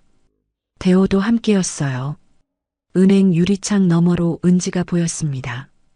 어르신 고객과 대화를 나누고 있었어요. 환하게 웃으며 손을 잡아드리고 있었습니다. 연옥은 미소를 지었어요. 저런 직원이 있어서 다행이네. 네, 회장님. 저분이 회장님께 목도리를 드린 분입니다. 알고 있네. 그날 밤의 따뜻함을 잊을 수 없어. 연옥은 은행 안으로 들어가지 않았습니다. 그저 밖에서 지켜봤어요. 회장님, 들어가지 않으시렵니까? 아니네. 저렇게 일하는 모습 보는 것만으로도 충분해. 연옥은 만족스러운 표정이었어요. 강 실장, 이제 돌아가세. 네, 회장님. 차를 타고 돌아가는 길, 연옥은 다시 창밖을 바라봤습니다. 가을 햇살이 따뜻하게 비쳤어요. 거리에는 사람들이 바쁘게 오가고 있었습니다. 각자의 삶을 살아가는 사람들, 모두 소중한 사람들이네. 연옥은 혼잣말을 했어요. 우리 은행이 그분들에게 힘이 되어야 해. 네, 회장님. 꼭 그렇게 하겠습니다. 대호가 고개를 끄덕였습니다. 차는 본점을 향해 달렸어요. 연옥은 눈을 감았습니다. 마음이 평온했어요. 1년 동안의 긴 터널을 지나왔습니다. 가족을 잃은 아픔, 노숙의 고통, 절망의 시간. 하지만 이제는 다시 일어섰어요. 새로운 시작이었습니다. 그날 저녁 연옥은 집으로 돌아왔어요. 거실벽에 걸린 가족 사진 앞에 섰습니다. 남편, 아들, 며느리, 손녀. 모두 환하게 웃고 있었어요. 여보, 준서가, 미래야, 서윤아. 연옥은 사진을 바라보며 말했습니다. 이제 엄마가 다시 시작할게. 당신들이 지키고 싶었던 은행을 지킬게. 연옥은 사진에 대고 절을 했어요. 하늘에서 지켜봐줘. 연옥은 소파에 앉아 창밖을 바라봤습니다. 밤하늘에 별이 반짝이고 있었어요. 이제 다시 시작이야. 연옥은 미소를 지으며 중얼거렸습니다. 새로운 내일을 향해. 진정한 품격은 외모나 지위에서 나오는 게 아니라 어떤 상황에서도 사람을 사람으로 대하는 마음에서 나오는 것 같습니다. 한연옥 회장님은 가장 낮은 자리에서 세상을 보며 잃어버렸던 은행의 초심을 되찾으셨습니다.